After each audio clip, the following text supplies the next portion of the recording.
Canada is basically following what the U.S. and the Europeans have done, which is to slap potentially 100% tariff, another 100% tariff on Chinese-made cars coming into Canada.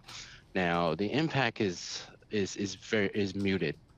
First of all, Canada sells about 1.7 million vehicles a year, compared to around 16 million in the US, 30 million in Canada, in China. So the market is relatively small.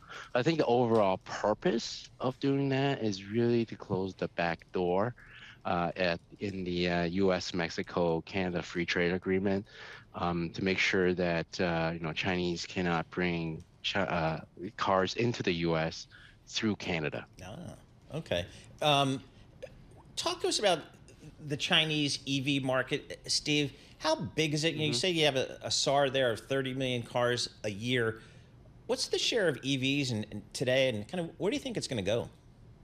Yeah, it's pretty big. It's as much as 25% now Wow. of annual sales. So, they've also, as you know, there's a lot of capacity in China, EV production capacity in China, and there's a lot of players out there. A few of them trade here actually, NIO, XPeng, Li Auto, and so the government, just to prop up consumer spending, have actually rolled out some incentives to sell more battery electric vehicles in China, and some of that incentives are, on trade-ins, extra credit on trading in their ICE vehicles for the battery electric vehicles. So, 25% now, probably expected to grow through the remainder of this year.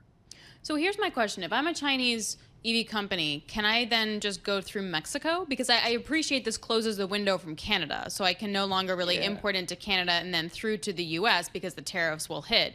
But in Mexico, right. I still can, right? So why not just ship all the EVs in there, free trade agreement, ship all the EVs into the US? That is true. But just like what Canada did, I think they're going to close that back door as well at some point.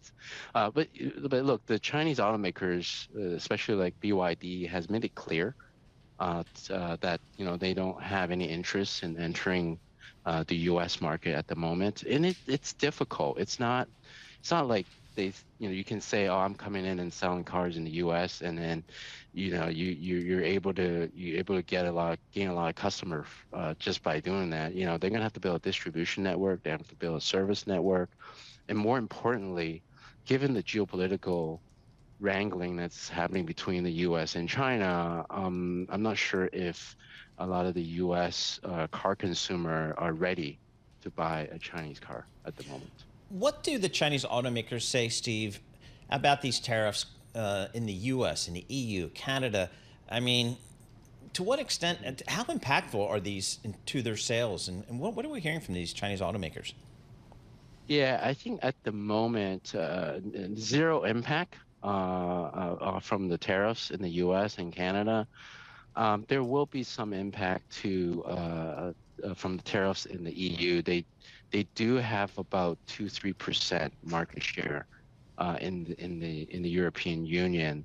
But the tariffs is not as big as it is in the U.S. It's upwards of 38 to 50%, and it really depends on the automaker. For example, Stellantis, they do plan to import some Chinese-made EVs into Europe through their new joint venture with Leapmotor.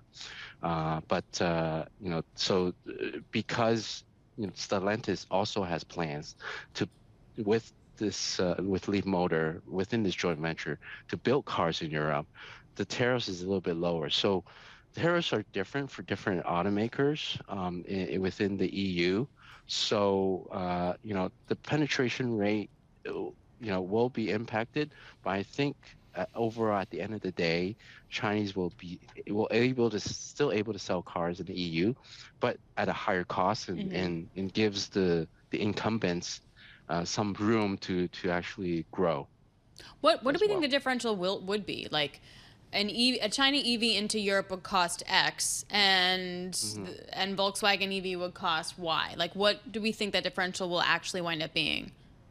Yeah, it ranges, I think, between 30 to 50% cheaper. The Chinese EV will be 30 to 50% cheaper Even with the than tariffs or local. without the tariffs? Oh no, without the tariffs. So first of all, without the tariffs, and what I Okay. think what the tariffs are trying to do, and not only the tariffs, any cars that actually comes into the EU from China will have to meet the local safety requirements. So there's going to be some changes that the Chinese automakers will have to make to their cars to meet those requirements. So overall, with the changes of the vehicles, with the tariffs, what the EU is trying to do is make ensure that the prices of the Chinese car when they do hit the ground will be very competitive to the EVs made by the local automakers there.